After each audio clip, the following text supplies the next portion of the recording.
Here it comes.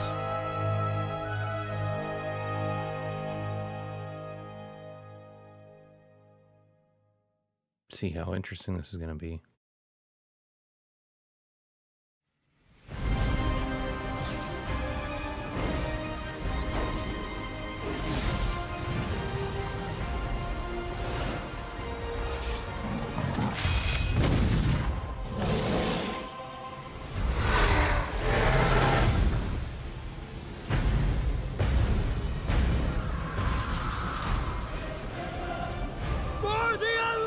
God, I hope you're better than freaking Shadowlands.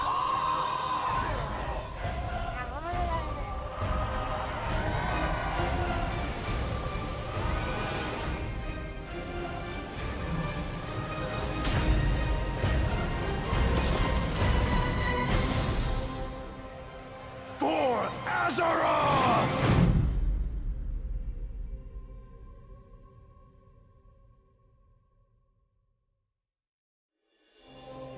Hi everyone, I'm John Haidt, General Manager for Warcraft, and with me today are my friends Ian Hazacostas, who is the Game Director for World of Warcraft, and Holly Longdale, who leads up the production team for WoW Classic. Oh, who cares about Really WoW appreciate Classic? you tuning in. I know we're really excited to be able to give you updates on what's happening in World of Warcraft. But first I want to thank our community for all the feedback you've given us this year, and especially our Community Council. You've helped shape and influence the updates that we've done recently and what you're going to see in the upcoming year. I mean, really, for Shadowlands in particular, the story of the last 9 months or so of this expansion is all about the community, and it's shaped by what we've been hearing from them, and us realizing as a team that we just collectively needed to do a better job of making sure the community felt heard, and so that led us to the changes we made in 9.15, but also really re-examining some of the assumptions and foundations of World of Warcraft about things like character investment and mains versus alts, or how catch-up should work, or the appropriate role of friction in our systems. And I think 9.15 represented a step in the direction of letting players have more freedom to play World of Warcraft the way they want to play it. And we really built our Eternity's End content update from the ground up around those principles. What are some of the things that the community said that influenced your decisions for Eternity's End? Things like the method and pacing of acquisition of the Covenant Legendary item, tons of tuning, and I think every step of the way, we were listening to make sure that we were carrying forward those lessons learned in the course of 9.15 into Eternity's End and beyond. So WoW Classic came about because of the community. Yeah, they continue to help guide and support us as Classic evolves. World of Warcraft has always been about the world and the players that inhabit it, and we are in a lot of ways curators and caretakers of that journey and of that experience. And so once this Classic community formed and grew, we had to listen to them. It's this That's why tide there's of so many listening to the abandoned servers community right and now. paying attention to what is a good experience for our players now. And where we really saw a sea change in this idea is with our Season of Mastery realm, which is a Season of Fresh Start Classic. And initially we were talking about it like it was going to be like a fresh start. Let's try this experiment in a season. It'll be about a year long.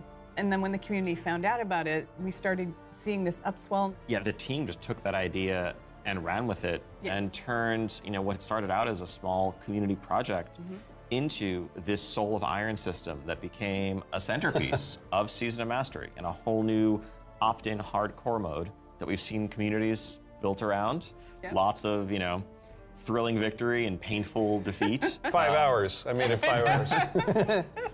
Yeah, and it continues. Like Burning Crusade Classic, we wanted to balance the Paladin seals between Horde and Alliance, so we made an addition there. We wouldn't have gotten there without the community's input.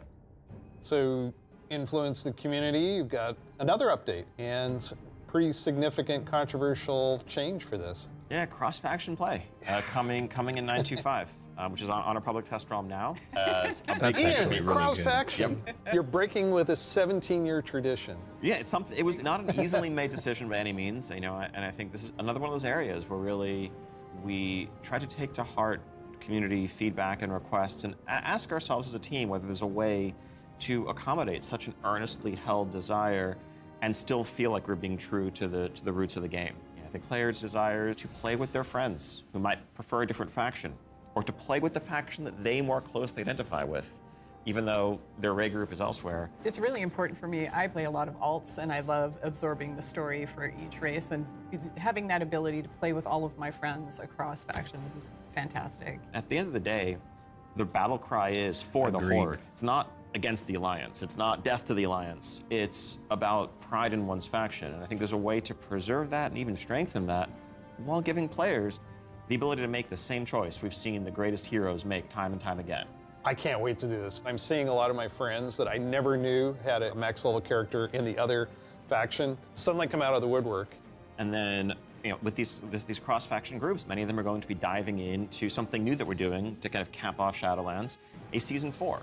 Kind of a remix, a bit of a greatest hits, revisiting all of our raid zones across the expansion, bringing in some familiar older favorites into the Mythic Plus rotation. And we recognize this is kind of a closing chapter, a little bit of a send-off That to office Shadowlands. does look pretty As everyone sick. gets ready for what happens next, what will come next, want to give a fun new challenge for everyone to sink their teeth into. Really cool stuff for modern WoW players. I'm super excited about the gear upgrades that you're going to give me and the chance to go back and play some of those awesome raids. There's a lot to explore. I wish Very this video was exciting. kind of more live. For our than next adventure in World of pre-recorded. Warcraft, we're going to go back to Azeroth. We're going to a space with high fantasy. I mean, our fans of Azeroth for a long time. This has been kind of the foundation of much of the lore of WoW. So without further ado, let's watch the cinematic. Here we go.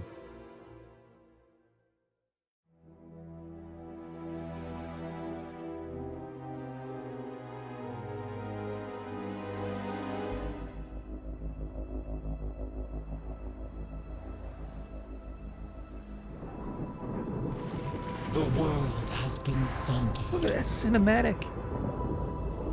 It cries out in pain. We must go to its aid. We entrust our ancestral home to you, the Watchers.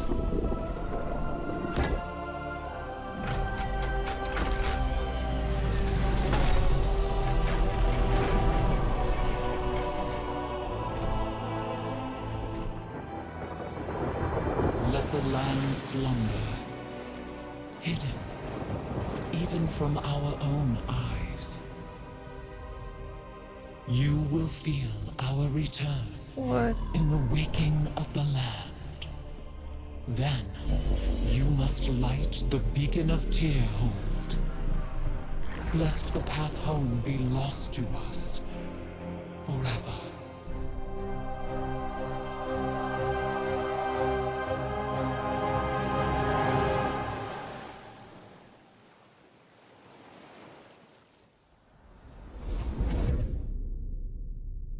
Damn.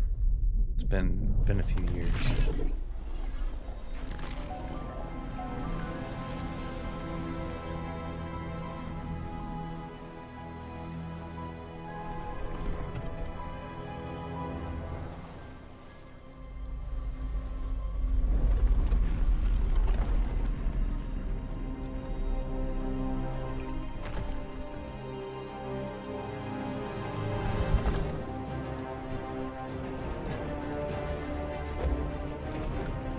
I'm assuming this is on Azeroth, so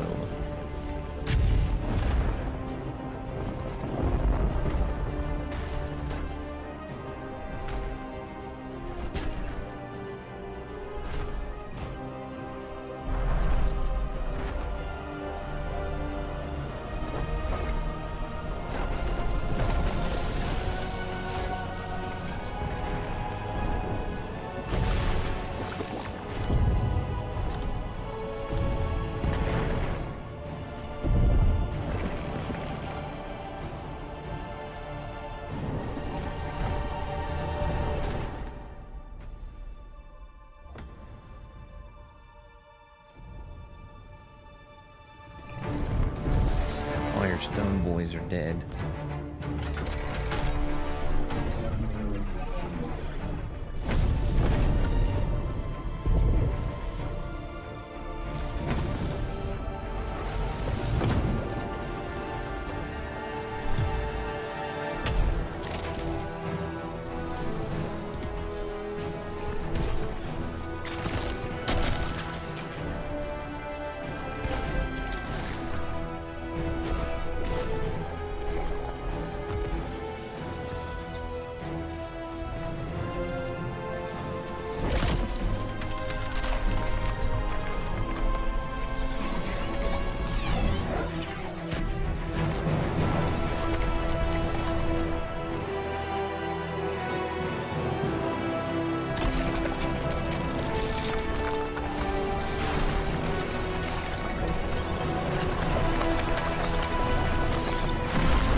Oh. Dang, somebody leaked this yesterday. It's accurate.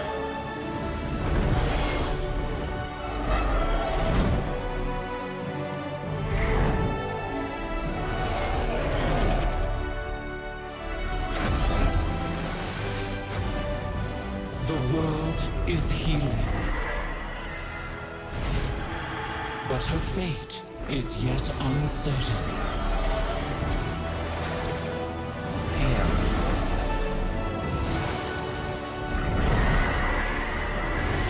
Together, we shall be Azeroth's protectors once again. Here, the new age of dragons shall begin.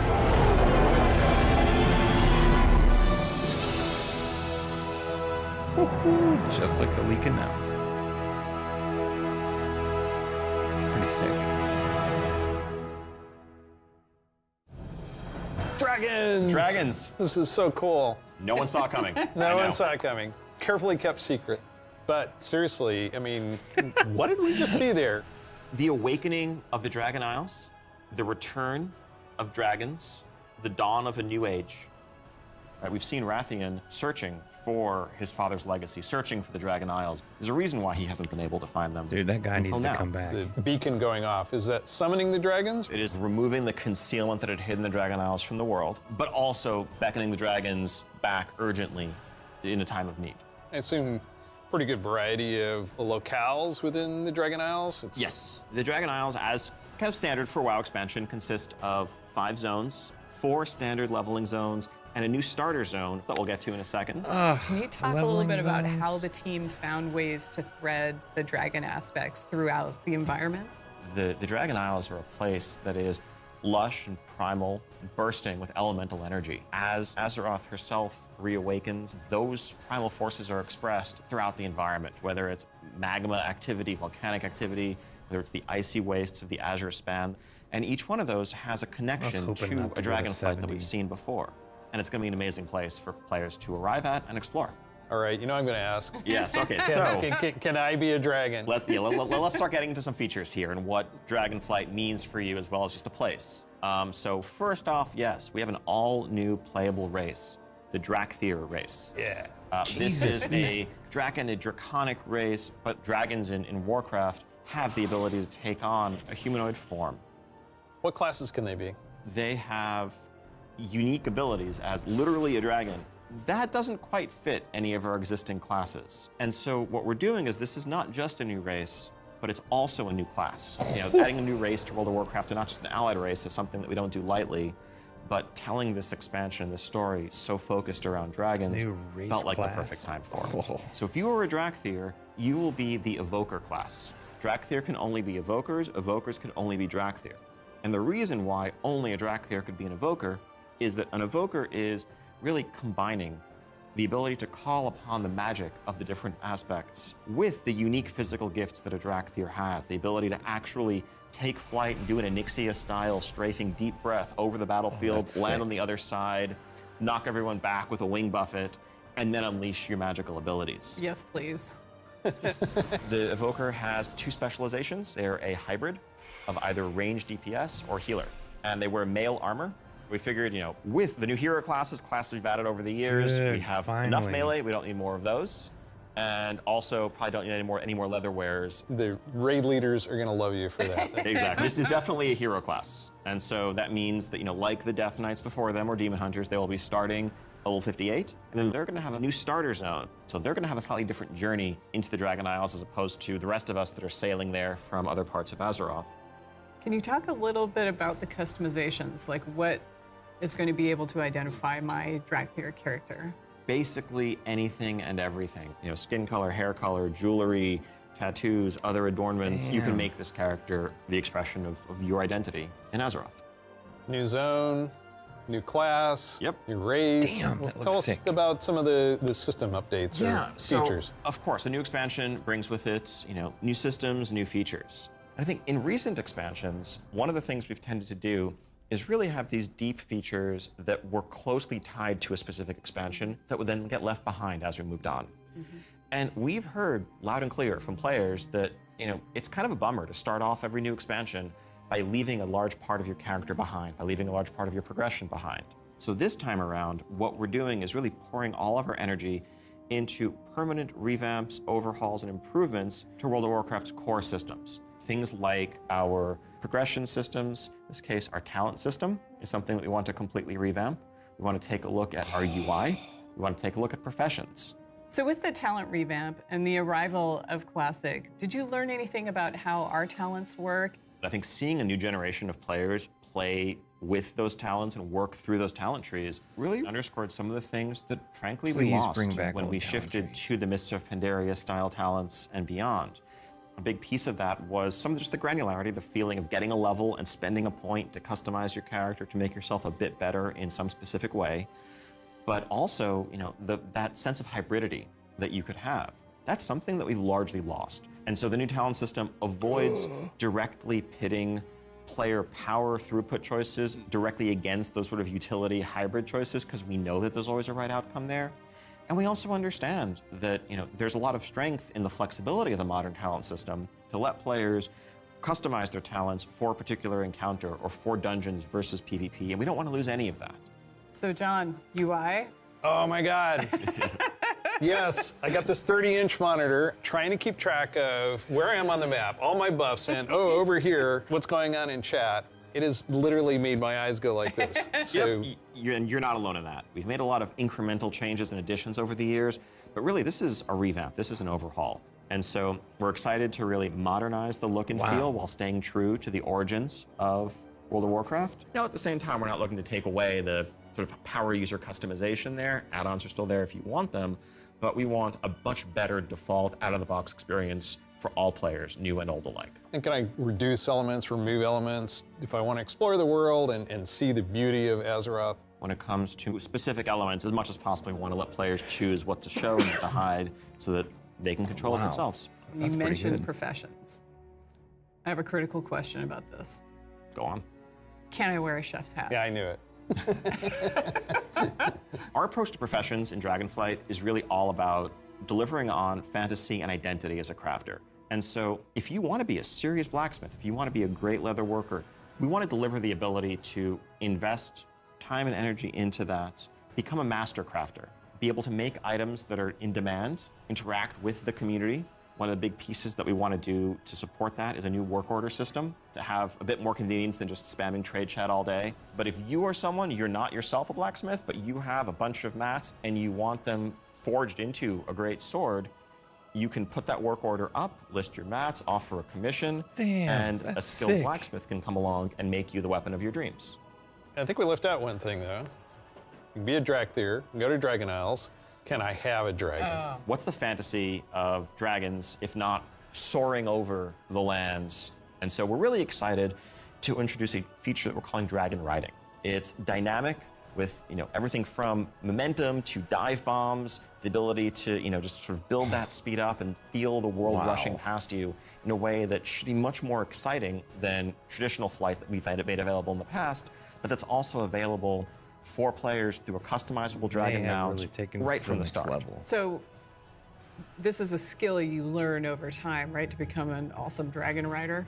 Yes, you'll be able to sort of upgrade aspects of your flight, but you will have this new form of flight from the start. And the Dragon Companion gonna that be you have time-gated. They is, didn't of tell you course, that. very thoroughly customizable, which is a new thing for us for mounts. This is not just a generic dragon that everyone has, but a drake that is yours. What do you want its scales to look like, horns, the shape of its head, other attachments, armor pieces, It's gonna be and a lot more. Take lot your to pick. introduce. This is so cool.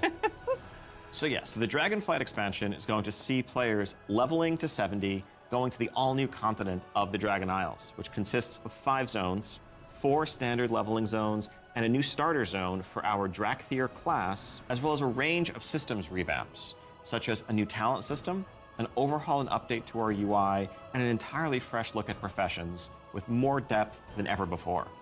Also getting around the Dragon Isles is going to come in the form of dragon riding, which lets you customize and upgrade your own mount so that you can fly in a sense from the start. And of course, as with any new expansion, we have a new set of dungeons, a raid, and much more to come. We also have an alpha that will be starting up in the future. Check out our website for more information and keep an eye out for those opt-in signups if you want to help us test out Dragonflight and give us even more feedback to make it better. We do have a deep dive that follows this, so please stay around. Classic players, we haven't forgotten about you.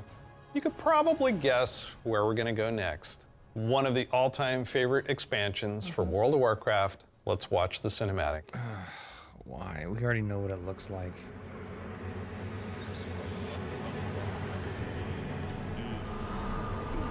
We had forgotten. Did you think we had forgotten? Nothing more. Training's just begun. Not my king yet. Why'd you do this? Argent Crusade comes for you and of your father! Of your people! For all the lives you've stolen! My son, the day you were born, the very forests of Lordaeron whispered the name Arthas.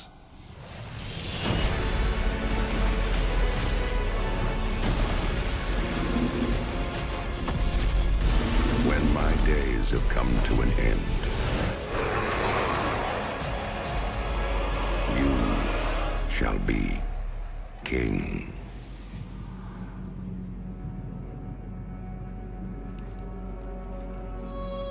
Oh shit, this year?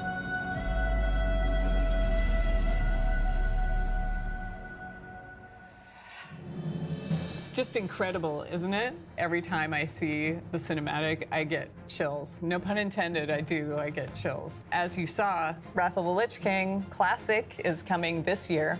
It brings back so many memories. When you see that cinematic, what do you remember from Wrath of the Lich King? Anytime you want to talk about undead frozen dragons, how can you not go back to Sindragosa as the source? That was the first expansion I played with my youngest son.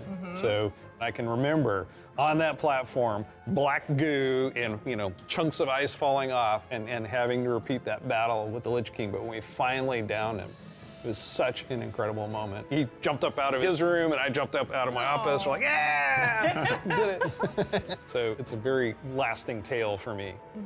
So as you know, with this expansion, you will, in pre-patch, be able to play the Death Knight. They will start at level 55. You don't have to have a high-level character to make a Death Knight, so everyone will be able to make one. We're excited to give players some time before Wrath officially launches to get geared up and ready to jump into Northrend with everybody else. That's pretty good. And there are so many zones and areas to explore in Northrend, and I want us to talk about some of our favorites. So for me, Grizzly Hills has a very special place in my heart. The music was some of the best I've experienced in World of Warcraft. I still make my way all the way up to Storm Peaks to try and find the time-lost Protodrake and have yet to get it. I've got to say Dragonblight. The wide open nature of the zone, Wormrest Temple in the center of it, it's an unforgettable expansion as both a developer and a player and kind of making that transition from one to the other. Now let's talk about some changes. So one thing we looked at is Dungeon Finder, and it feels like how we Music was envision good for that Classic, expansion. Dungeon Finder is not a good fit for our community. That was kind of the first step that may have eroded some of that social fabric. Now, as people have gone through the experience of going back to vanilla, rebuilding those groups, relying on each other,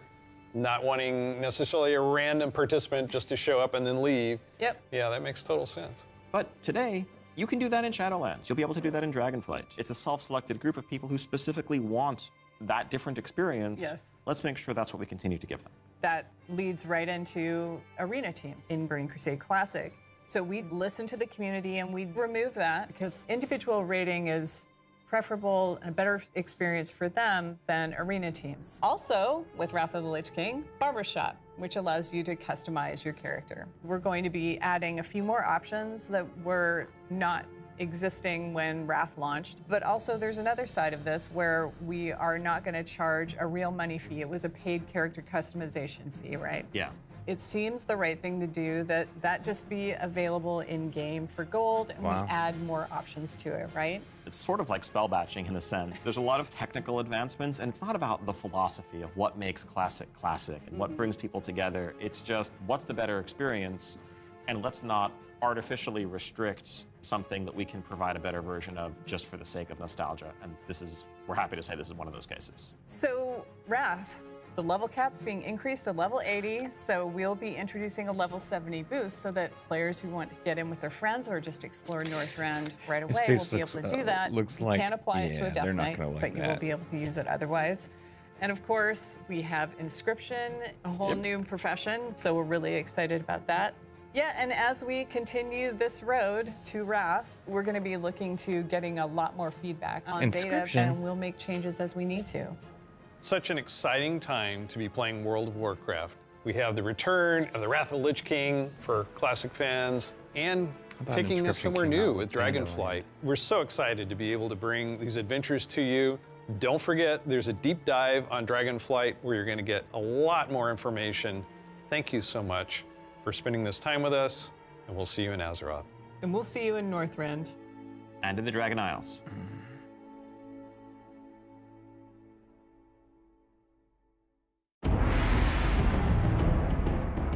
Hi there. Welcome to the Dragonflight Deep Dive. I'm Steve Denuser. And I'm Taryn Gregory. Starting it off here, we're going to talk about the setting and the story of Dragonflight. We've got this great expansion, exciting pre-render trailer that everyone just watched. So let's talk about the setting for Dragonflight, the Dragon Isles. Dragon Isles have been known for a long time in Warcraft history as a mysterious place where the dragons came from long ago, but we never knew much more than that. We're going to this place that is kind of the broodlands of all the Dragonflights, the place where they nested, where they built their civilization. The Dragon Isles was the center of the Dragon's kingdom when the world was young and the mortal races were just starting to form kingdoms of their own.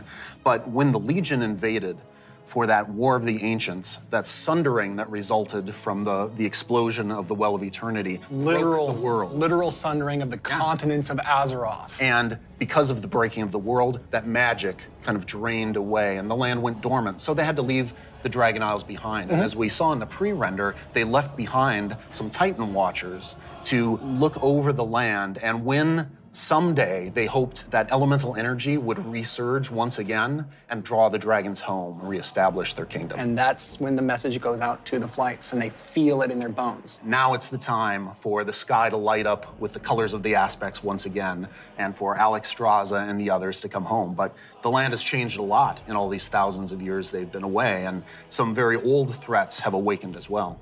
We're looking into the culture of dragons as they exist in Warcraft. Dragons, as we know them today, were very different in the early past, the early history of Azeroth. They were much more primitive, much more savage, what we now know as proto-dragons. And then some of the dragons were empowered to become the aspects. The green flight, red flight, blue flight, bronze flight, black flight, each with unique powers, each with the ability to protect the world in different ways. These pillars of draconic power appointed to defend Azeroth from threats within and without. Dragons used that power both for good, in the case of most of the aspects, but also for nefarious reasons in the case of the Black Dragonflight led by Neltharion, who would become Deathwing. And what we will find in Dragonflight is that some of these ancient divisions run deep. And so it begs the question, where do we go from here? If this is an opportunity to reclaim their legacy, to be the protectors, as the cinematic mentioned, that they once were.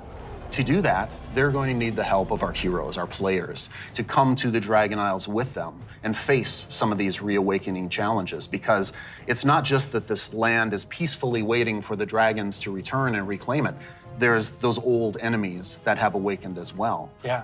One of those being a race of kind of elemental half-giants, the Jarradin. The Dragon Isles isn't just populated by dragons or just by the Jarradin. There's also many other occupants here in the Dragon Isles that have been here either just recently or for a while, including a fan favorite coming back, the Tuskar. That's going to be awesome. We've got other cultures there as well in the Dragon Isles. We're going to find out about a civilization of centaurs that predates the ones that arose on Kalimdor much later.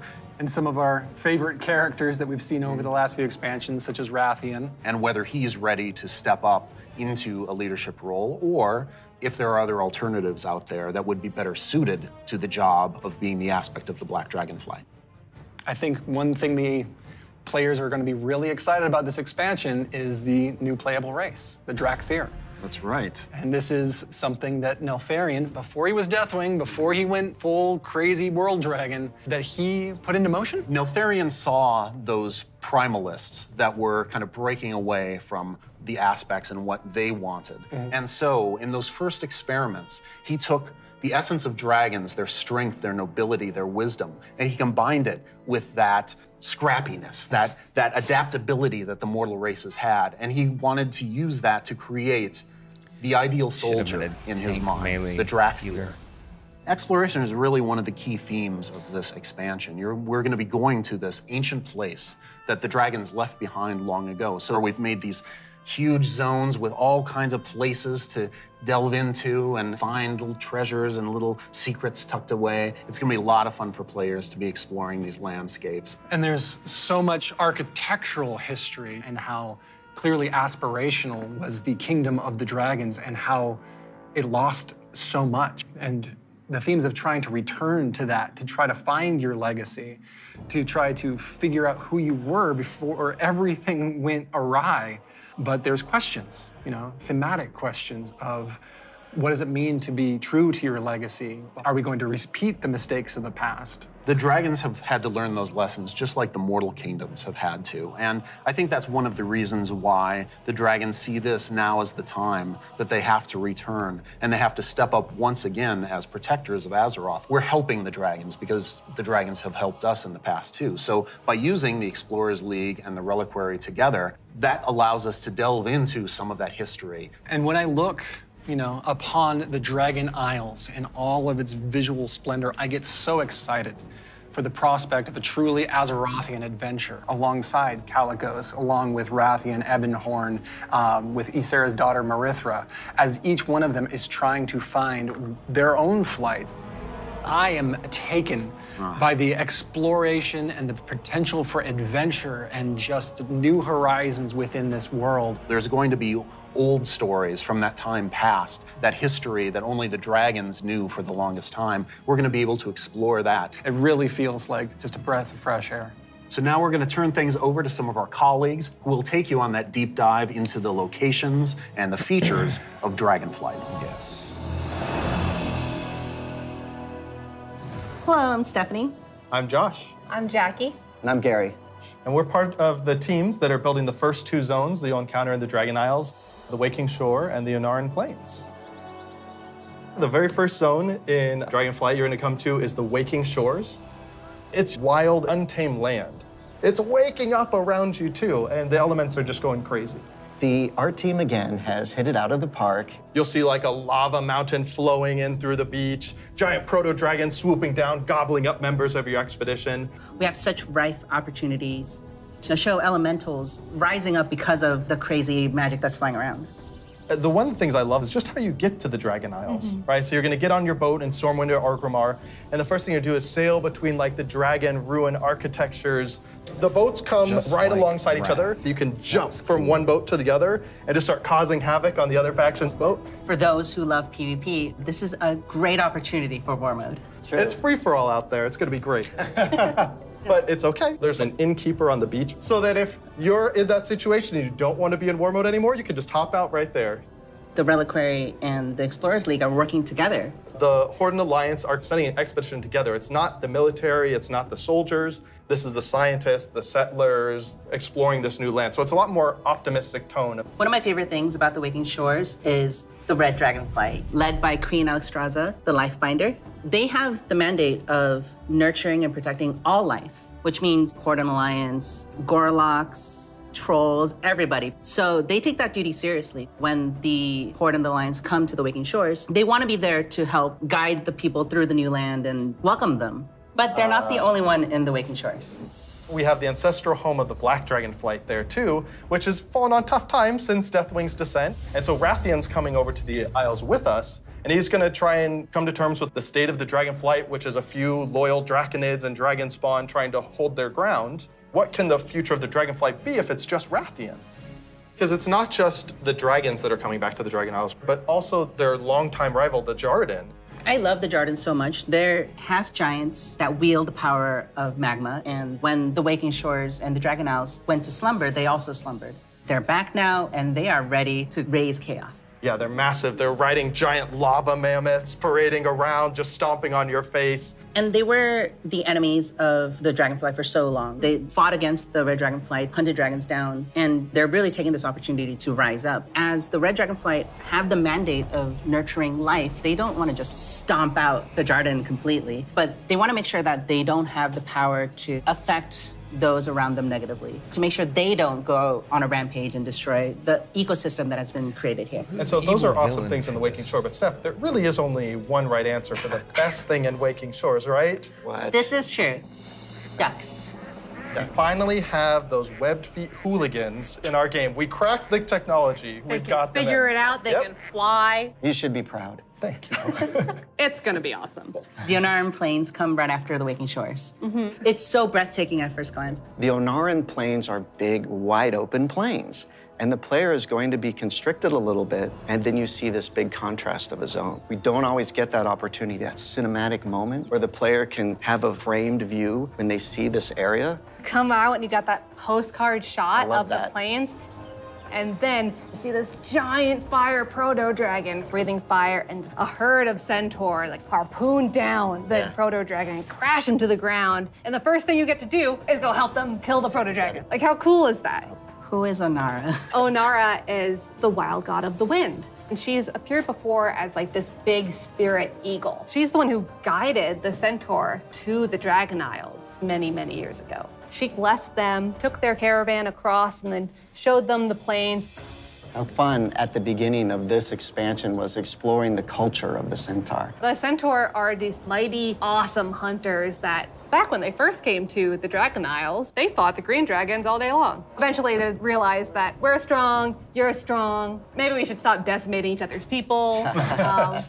We'll make peace, we'll make an agreement. You guys hang out in the groves, and the Centaur will hang out in the plains. But now, the dragons have been gone for 10,000 years. And the Centaur have come so far since then. And they've been here, and they've been existing and developing their culture. They all came over as one clan, led by the mighty Maruk and Tira, and they founded a new life here.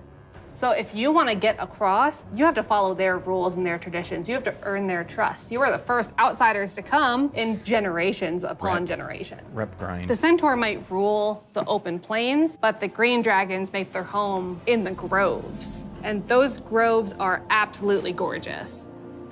And how great a job it is that we have where I can take all of this beautiful artwork and build these beautiful fantasy groves, high fantasy. We want to do lots of things with an open plain, and we want to be creative with that. But we're restraining ourselves by letting the zone sing, letting the horizon tell the story. We certainly couldn't have done that in the vanilla WoW. No, definitely not. The zones are so big, and you can see so far, especially in Onaran Plains. So we talked to the engineers, and we actually increased that distance. It spurs you on to want to adventure and look through the zone and explore everything. The interesting thing for me is we have all these conflicts with the dragonflights. There's missing dragons, there's battles, there's so much crazy stuff happening, but that's not really all we're doing. There's so much extra fun activities for people to do. And the greatest thing is that you need to figure out exactly what's going on and help solve all the problems that are just sprouting up everywhere. We're just really excited to tell a story that's grounded in Azeroth and exploration. There's so much more to talk about. But now, we're gonna have some folks talking about the next two zones that players are gonna experience in the Dragon Isles.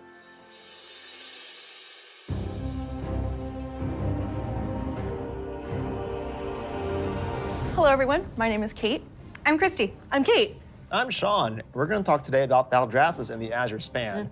So Azure Span is going to be the third zone that players adventure through, and it's one of our biggest zones that we've done in the Dragonflight, maybe even to date. We knew it was going to be like the largest visual elevation change, and it really started with this great concept art. When we first were taking a look at the design, we kept coming back to one of our favorite Wrath zones, which was Grizzly Hills.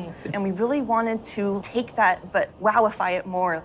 And I don't know if you've ever been up to the Bay Area, but in the morning, that coastal fog comes in and dips down into the redwoods and that sun shines through. That's really what we wanted to encapsulate with this forest. And not only we have redwoods, but we've got all different types of trees. Eventually, it'll break open into this wide open tundra that's just golden and red, and you'll reach up to another level of elevation where you get to see the snow. The majority of the zone is covered in snow and ice. We have giant frozen waterfalls, ice rivers as far as the eye can see. And Sean, I know in the forest, we can expect our first creatures. We have a small group that lives there called the Gnolls. These Gnolls are all throughout the forest and Azure Span. They've made this their home. Some Gnolls with strange magic that we're going to find out what exactly that's about. Snow Gnolls, or as I call them, the Snolls, up in the winter area. And then some regular Gnolls that are just going to be around the forest area. So then we go into the big open tundra where we meet our second group, the Tuskar. It's going to be really neat to explore their culture a lot more. And those kids are adorable. I absolutely love the Tuskar. Honestly, all my downtime's probably just me hanging out with the Tuskar. So it's been a little while since you've seen them. We remember the Tuskar from Wrath of the Lich King. They're also getting a nice, cool up-res for their models, along with expanding their culture. So there are going to be male Tuskar, female Tuskar, Tuskar kids. So we're going to fight alongside them, which includes help from a certain group of dragons, the blue dragons. We're going to follow the story of Kalagos, our blue dragon buddy from the Kirin Tor, and he's going to be adventuring into Sindragos' archives. It's a giant zone. There's a lot of surprises. When we're done there, we head over to Valdrassus. Valdrassus. It's really incredible because you will be going through some of the previous zones and seeing a lot of ruins for the dragon buildings. But when you get to Valdrassus, everything is perfectly intact. It's beautiful. It's pristine. It is the seat of power for all 5 dragonflights and home of the dragons. It feels that way with the huge vertical mountains. We've got these great cave systems where you may end up finding little dragon hordes. My favorite dragonflight right now is the Bronze. They've got a really cool area in Valdrassus, and their magic is time. There's so many cool story hooks that we could dig into there. There's so many cool gameplay options. And we have a little bit of an adventure for players. It's gonna be a lot of fun. I can't wait. We really wanted it to feel like their old stomping grounds. One of the really cool features is going to be the main city and player hub for this expansion, Valdrakken. It is a culmination of all of the Dragon's efforts to put together name. what a city would look like. So we ended up having a bunch of really fun small vignettes where you can see that the blue Dragonflight is hosting a public library, and the red and green Dragonflights both have their own separate gardens. We'll also have some convenience services for players, including an auction house in the city, which will be really nice if you're looking for more exotic wares. The thing that really sold me on Valdrazus was the initial concept art we got of Tierhold. Oh, yeah. Wow. And this is a 10,000-year-old Titan technological marvel. Tierhold has these awesome aqueducts that actually come out from the structure all the way to the city across the valley. And in the cinematic, there's just this amazing shot where you see Alexstrasza swoop under one of them, and there's splashes of water cresting across her wings. So when players are flying around themselves, they get to have their Alexstrasza moment. What an incredible place, and filled with so much history. Tierhold was built by Tyr. He was a Titan Keeper back in the day who helped the Aspects fight Galakrond. And when they settled on the Dragon Isles, he built this facility. And even though Tyr's gone, the dragons have held him in reverence. But that was 10,000 years ago, and they've let the Titans maintain the place. An incredible amount of history has happened since then. Flights have been nearly wiped out. There have been invasions, betrayals. Aspects have died. And these are the kind of things that leave marks on a society. So now they're all back here, and they're all here together. As we were designing the zone and the city itself, we're trying to figure out, how do we tell those stories at the same time as making sure that this is a really convenient place for players to go and, go shopping, as they tend to do. So much adventuring happening on the Dragon Isles. It's so cool. As a player, you probably don't have your own dragon wings. You are going to learn the art of dragon riding. It's so vertical, and I'm just excited to dive off the tops of towers and swoop under things. It's actually one of the things that we're about to learn about next. Hi, I'm Jake. I'm Andy. I'm Kali. And I'm Graham. And I'm really excited to talk to you guys today about the Drakthir Evoker, our new race and class coming in Dragonflight. We're here to talk about not only the Evoker, but also dragon riding, which is our exciting expression into the exploration of the Dragon Isles. We knew with a dragon-themed expansion, we wanted to let you play a dragon. Not a big dragon, Alexstrasza size. That'd be tough to fit into raids. I'm sorry, Jake. Okay. I know. It's fine. But a draconic humanoid. So the Drakthir, created by Neltharion. And like our other hero classes, you get to choose if you want to start on the Horde or Alliance side on character creation. So let's talk a little bit about the Evoker, the class they can be. What's unique about it is because the Drakthir are created by an aspect, they have the ability to wield the magic of all 5 Dragonflights. So Evokers can take advantage of red magic and blue magic and bronze magic. And to show that, we created a visual, what we call a prismatic effect. This prismatic effect is basically the coalescence of all their energy as they channel it into whatever spell that they're going to cast. You have a red magic spell called Pyre. So when you shoot it out of your mouth, it twirls in the air with all 5 of the Dragonflight's magic as it turns into the red spell before landing on your enemies and exploding and hopefully burning them. I'll take that one. Getting that vibe across that they use all 5 was really important to us, but we did want to make sure that each specialization focused on 2, because casting 5 different colors gets a bit messy. So their damage dealer specialization, their first of 2, Devastation, mostly focuses on red and blue magic. Red being very fast and explosive, burning everything with Pyre, whereas blue is more focused and overwhelming. You can shoot a beam of energy out of your mouth to disintegrate one single enemy in front of you. There's a healer spec called Preservation. The healer spec is going to focus mostly on your green and your bronze magic. So your green is going to be evocative of the Emerald Dream, your growth and your nurturing spells.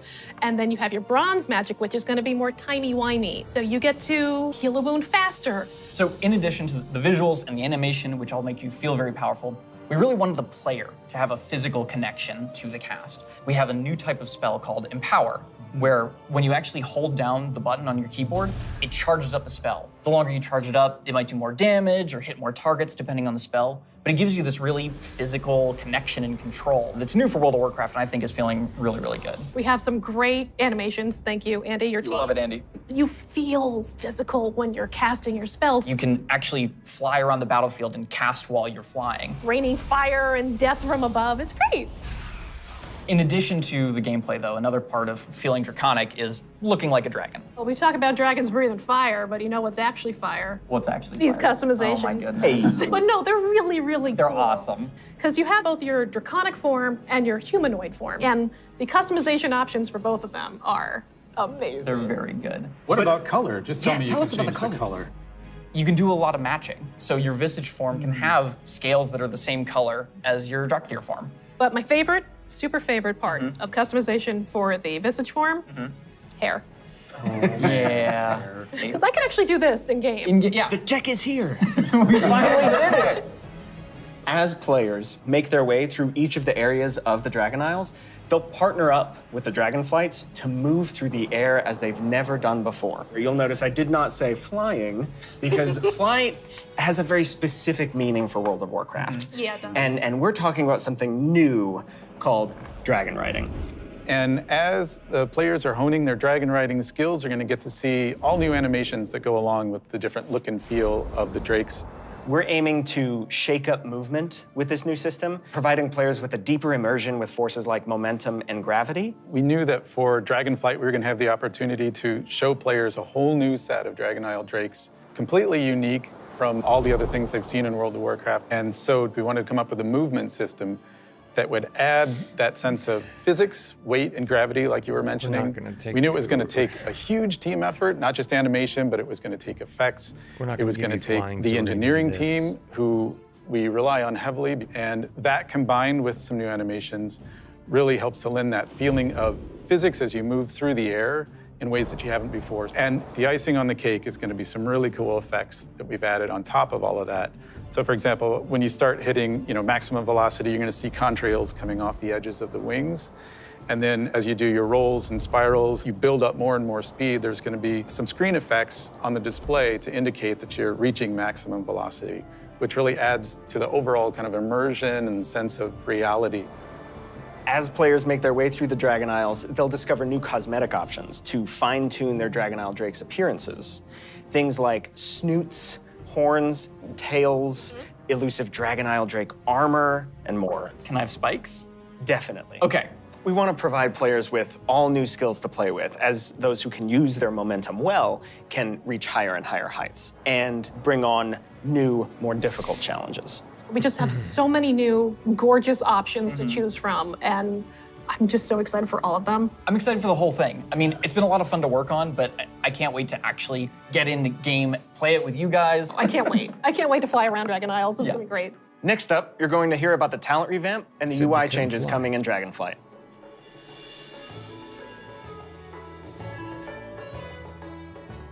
Hello, my name is Brian. I'm Crash. I'm Jay. And I'm Laura. We are very excited to share we are finally revamping the WoW HUD UI. And it is also time for a major revamp to talents and specializations. I have a big question for the group. How long do you think it took for us to finally revamp the WoW HUD? My guess is like 15 years. Close, 18 years. 18 years. 18 years. Wow. You know, technology has changed a lot since we made the UI back in 2004. Now you have like bigger monitors, and we have better dev tools to work with. So it makes sense to have the revamp right now. Also, if you look at the game today, the art evolved beautifully over the years. And if you look at the HUD looks like it got frozen time. So when we approached this, we wanted to create a layout experience that players could customize, move things around, adjust it to fit their needs. Add-ons today, they do a lot for player customization. The downside is that not everybody uses them. It's about time that everybody has the opportunity to use them, that they become a part of the base UI. Yeah, and we are working very closely with our user research team to make sure we are hitting the goals that our player needs. It allowed us to add new functionality, to improve accessibility in a lot of areas, and on top of that, we are going to be improving the art. Yeah, so the art update, it's a big part of this project. The UI that we have today has a lot of charm and personality, and players have been using that for 18 years. So with that in mind, we want to respect the players who really like the current UI, but do a modern take to it, removing the clutter and giving more visibility for your gameplay. So the new minimap, it looks bigger, and the health bar is also much bigger. If you look at the action bars and the bottom menus, they have less head frames, and you can really open up your gameplay, so you don't have a lot of your UI in front of you. And of course, we want to find iconic pieces from the current HUD, but we want to bring it back in a nice way. So we for sure updating the Griffins. They look so nice now.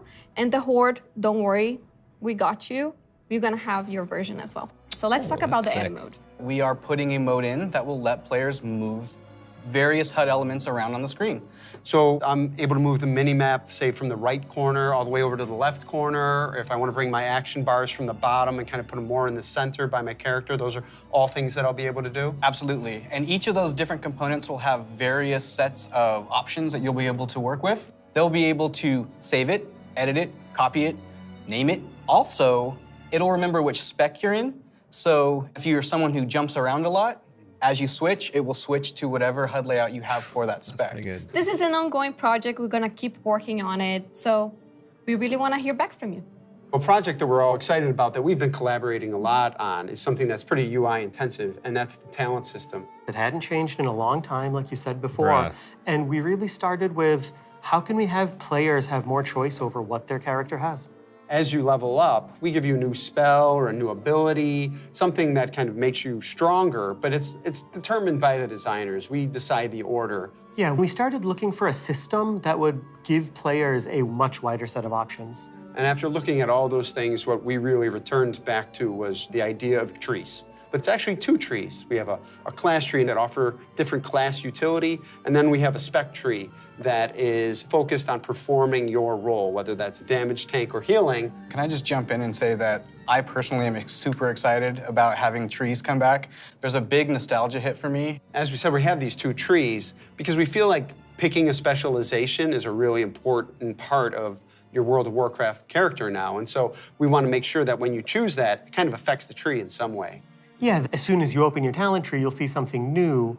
The class side will have some abilities filled out for free, just kind of starting you off in that spec you've chosen, but then you'll have your first point to spend in the class tree, which could be something related to that spec or role, or it could be something from elsewhere in the class. There's a lot of things that we can do here, and part of that is encouraging players to perhaps make combinations that they've never really been able to see in the game before. This is an opportunity to put a lot more art and fantasy in the actual talent UI itself. You have seen that a lot through most recent expansions, but not the base UI. We want you to be able to tinker with it. You know, we want you to be able to make a lot of changes at a lot of times and not necessarily have to commit. The power really is coming back to the player. It's not something we want people to feel locked into, and so one of the things that we'll be preserving is the ability to change these talents at the same kind of frequency that you do now. Yeah, the old school players, when you see trees this time, just think, yeah, I'll go from my raid night to my arena match and figure out what I think is the best for both of those. And that's a process we want to make really fluid. So we're building a save load feature that lets you create your build, name it, save it, and then load it up very quickly and freely. Talents were really about the breadth of options. We've made all these different cool things over the years, but when are they at their coolest? It's when players can hold the building blocks of what can make up their class, their spec, and put them together in a way that works for them. So these are really cool features that we've been working long and hard on, and we're very excited about them. And it's just an early preview of the things we've been doing. We can't wait to see the reaction that you have to them, and please reach out to us and let us know your thoughts on them. And next up, we're going to talk about professions in Dragonflight.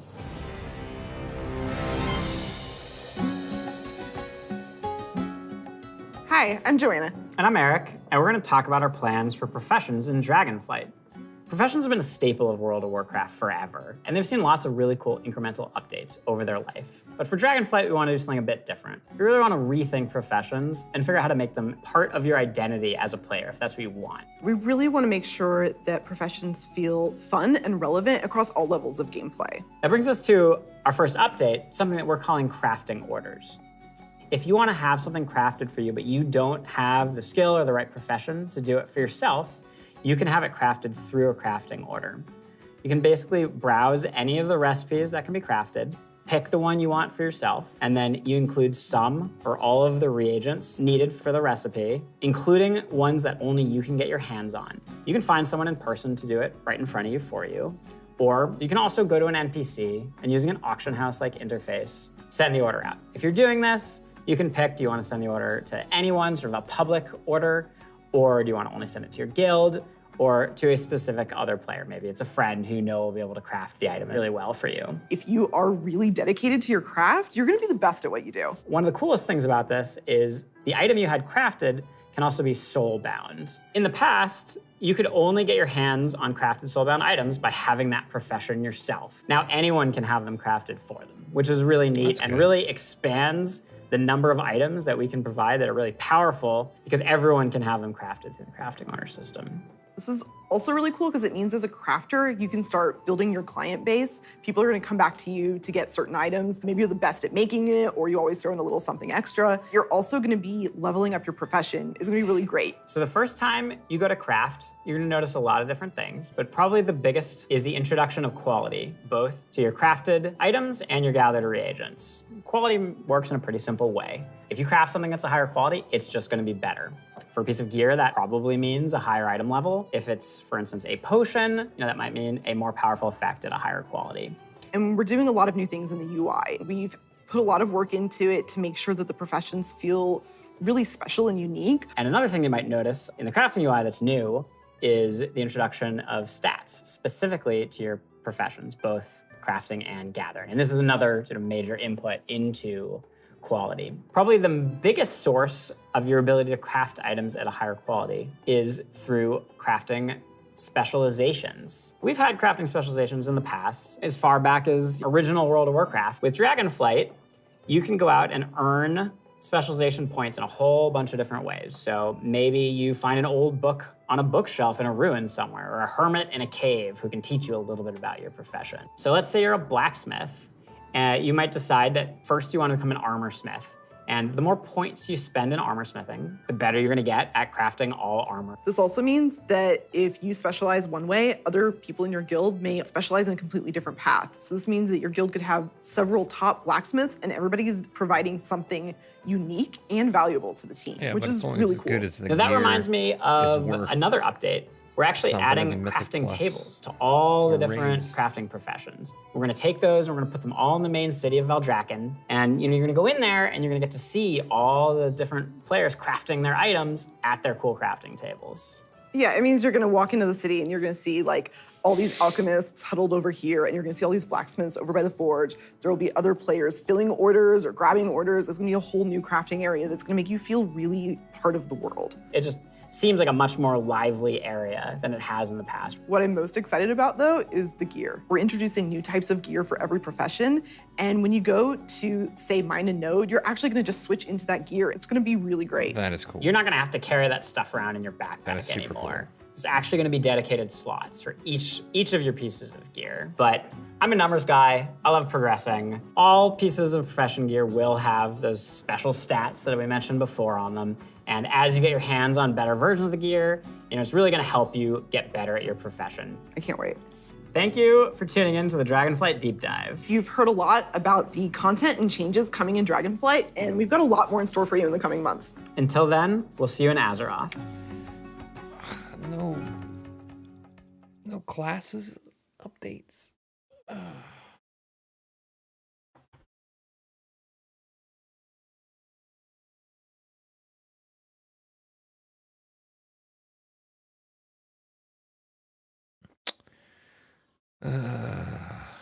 Well, that was kind of cool, but lame at the same time. But anyway, that'll be it.